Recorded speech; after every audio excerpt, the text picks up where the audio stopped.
আজ 22শে শ্রাবণ কবিগুরু রবীন্দ্রনাথ ঠাকুরের প্রয়াণ দিবস।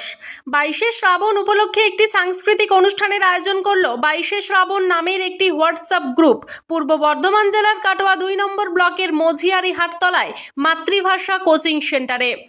রবীন্দ্রনাথ ঠাকুরের প্রতিকৃতিতে ফুল দিয়ে শ্রদ্ধা জানানো হয়। উপস্থিত ছিলেন 22শে শ্রাবণ হোয়াটসঅ্যাপ গ্রুপের সদস্য এবং ছাত্রছাত্রীরা। কবিতা, গান সহ বিভিন্ন অনুষ্ঠান অনুষ্ঠিত হয় এদিন। গ্রুপের এই রকম অনুষ্ঠানকে সাধুবাদ জানিয়েছেন বিশিষ্ট সমাজসেবী পিন্টু মণ্ডল। কাটোয়া থেকে রাহুল রায়ের রিপোর্ট, সোজা কথা নিউজ, পূর্ব বর্ধমান।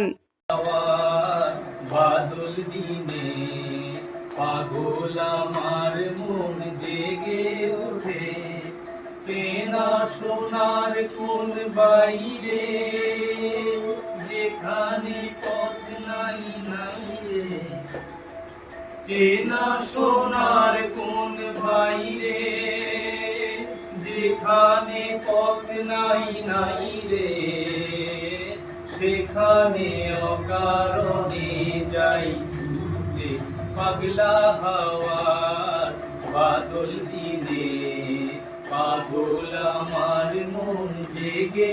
পূর্ব থেকে অনুষ্ঠান করলেন, একটু কোথায় করলেন বলুন?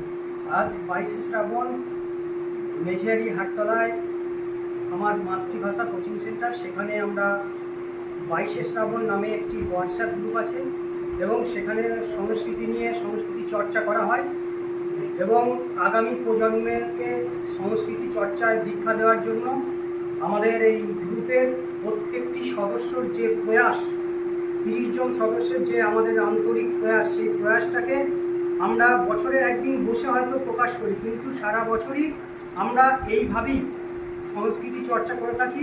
কবিতা আবৃত্তি বা বিভিন্ন রকমের চিঠিপত্র লেখার মধ্য দিয়ে আমরা কিন্তু সংস্কৃতি চর্চা করি, যাতে আগামী প্রজন্ম এই রবীন্দ্র ভাবনায় ভাবিত হতে পারে এবং একটা নতুন সমাজ, যেটা বাঙালিয়ানার ছায়ায় গড়ে ওঠা একটা নতুন সমাজ কিন্তু আমরা আগামী প্রজন্মকে উপহার দেওয়ার জন্য প্রচেষ্টা চালাই।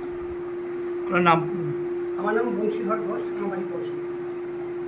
কি অনুষ্ঠান করলেন, কাদের পক্ষে করলেন, কি বলে করলেন? আজকে আমরা মূলত এসেছি বংশীর ডাকে 22শে শ্রাবণের পুরো টিম মেঝিয়ারি হাটতলায়।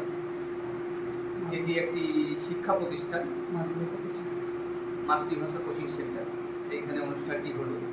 তো আমাদের উদ্দেশ্য একটি হোয়াটসঅ্যাপ গ্রুপকে আমরা যেভাবে ইউজ করি, হোয়াটসঅ্যাপ গ্রুপের মধ্যে দিয়েও যে সাহিত্যের একটি নান্দনিক একটি আলোচনা চলতে পারে এবং সেটি দীর্ঘদিন ধরে চলতে পারে। আজকে প্রায় 10 বছর হলো আমাদের এই গ্রুপটি 22শে শ্রাবণ প্রতিষ্ঠা পেয়েছিল।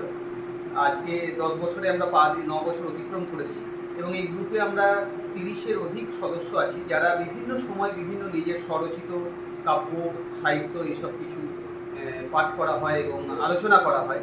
আর আমাদের উদ্দেশ্য হচ্ছে সামনের প্রজন্মকে রবীন্দ্র শিক্ষায়, রবীন্দ্র দীক্ষায় নিয়ে আসা এবং সাহিত্য সংস্কৃতির ঢেউটিকে বাঁচিয়ে রাখা, যেটি আমরা রক পপের যুগে, মোবাইলের যুগে হারিয়ে ফেলছি।